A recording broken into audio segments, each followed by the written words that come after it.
fake news daw yung pinakalat mo, Jude Asidre, ayon mismo sa ICI. Ayan oh, may press release sila oh. Ano ba yung sinabi ni Jude Asidre, Gusep? O eto, punta muna natin para makompleto natin yung kwento ha. Noong March 21 lang ito. Okay.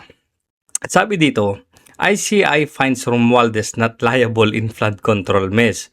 So parang sinasabi na, walang pananagutan si Romualdez sa flood control projects o flood control mess.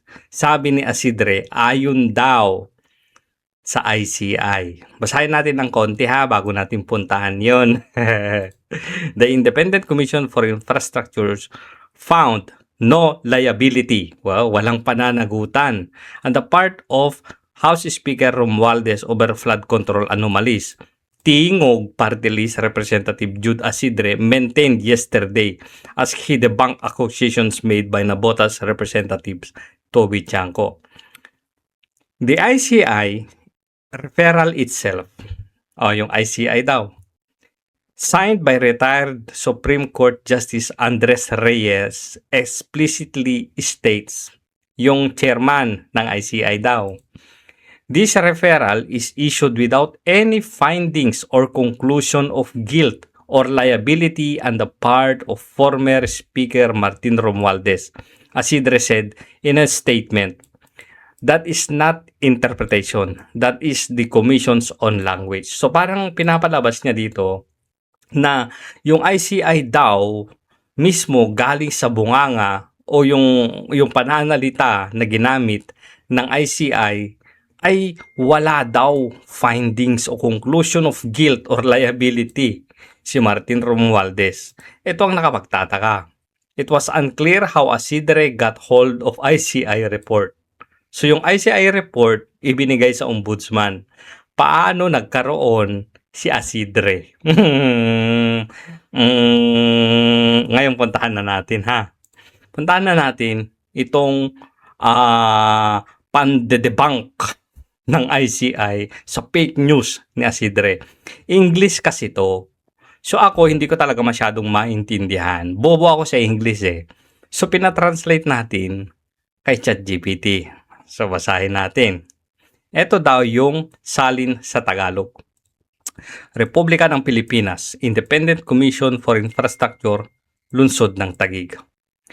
Pahayag sa media, March 23, 2026. Ngayon lang to, mainit-init pa. Pinabulaanan ng ICI ang interpretasyon ni Representative Jude Asidre sa referral na nito. Ibig sabihin, in short, fake news yung pinakalat mo, Jude Asidre. Pinabulaanan ng Independent Commission for Infrastructure ICI ang interpretasyon sa referral nito noong November 21, 2025. November 21, 2025 pa pala to? Natawaging referral sa pahayag ni Representative Jude Asidre noong Marso 2026. November 21 pa pala to? Ba't ang tagal? Parang ang tagal lumabas. Kung hindi pa sinabi to ni Asidre, wala pa tayo palang alam. Tuloy.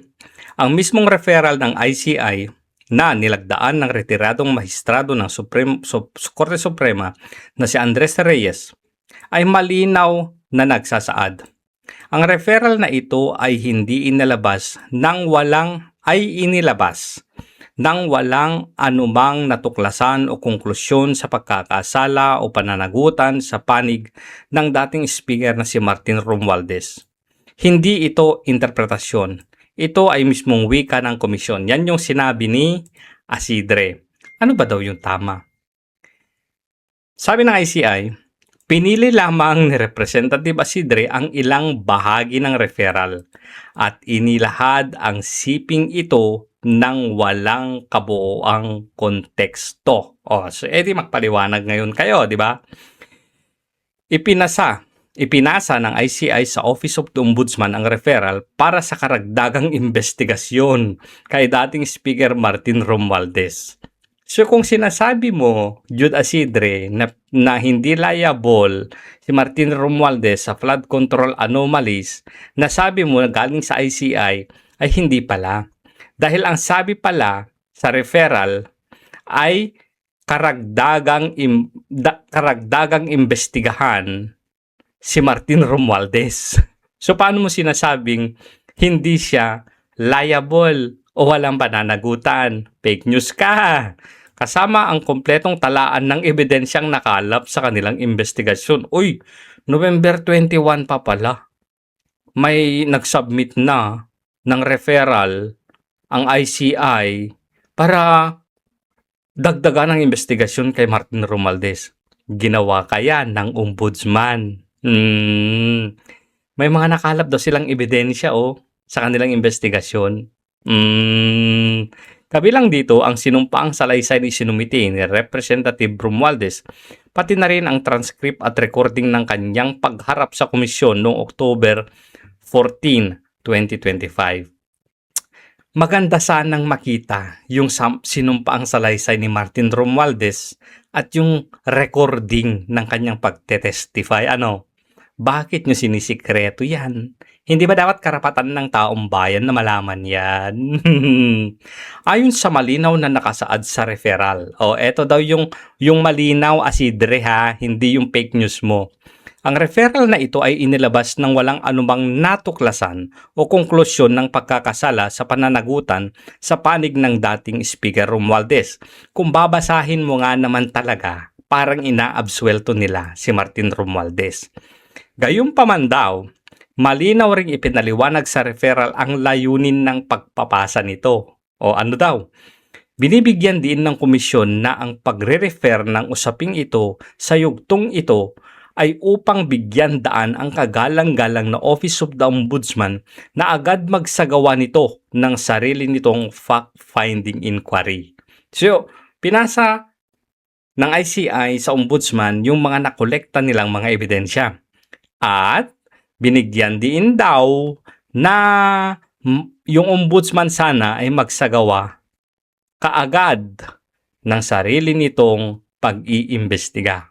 Tanong, November pa to ha? November 21 pa to. Marso na.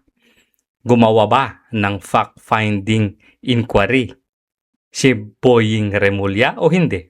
Ang tagal Ang tagal. Bilang itinalagang ahensya ng konstitusyon na may kapangyarihang magdisiplina sa mga opisyal ng pamahalaan o yung ombudsman daw, masangkop ang Office of the Ombudsman upang matukoy kung ang pangyayaring inilahad sa ngayon ay nagbibigay daan sa administratibo o kriminal na pananagutan alinsunod sa Graft and Corruption Practices Code of Conduct and Ethical Standards at iba pang naaangkop na batas. So, sabi pala ng ICI, mag-imbestiga na kayo, ombudsman. Ito yung mga nakalap namin. Kayo ang may kapangyarihan para magdetermina kung pasok ba sa mga kasong administratibo o kriminal itong mga ebidensyang nakalap namin laban kay Martin Romualdez. Yun pala yun. Tuloy, ipinakita lang ng mga pahayagan na ito sa referral na ang ICI ay hindi nagbigay ng pasya. Hindi daw pa nagbigay ng pasyang ICI. Mali yung pinapakalat mo, Asidre. Fake news ka. Kung inosente man o may sala ang dating speaker na si Romualdez. Ito ang dahilan kung bakit inirefer ang komisyon ang usapin sa Office of the Ombudsman para sa karagdagang investigasyon. Bilang isang fact-finding body, walang kapangyarihang mag-usig ang ICI. Napakaliwanag ha. Wala daw karapatang magdesisyon ang ICI kung guilty or not guilty yung si Martin Romualdez o kung sino man nasangkot dyan na inimbestigahan nila sa flood control mess. Fact-finding body lang sila, investigasyon lang ang ginawa nila.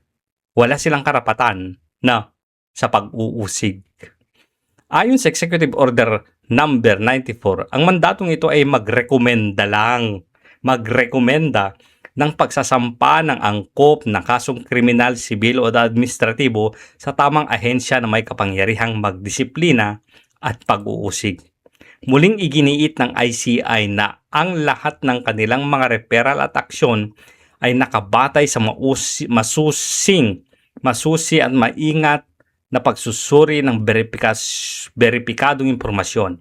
Kabilang ang maraming testimonya at dokumento, ebidensya na nasa komisyon. Hoy, Asidre, yung pinakalat mo na si Martin ay safe na, hindi siya liable sa flood control mess. Fake news. Ano ba kasi ang inaasahan natin sa gobyernong ito? Ang gobyernong ito ay bangag ngani.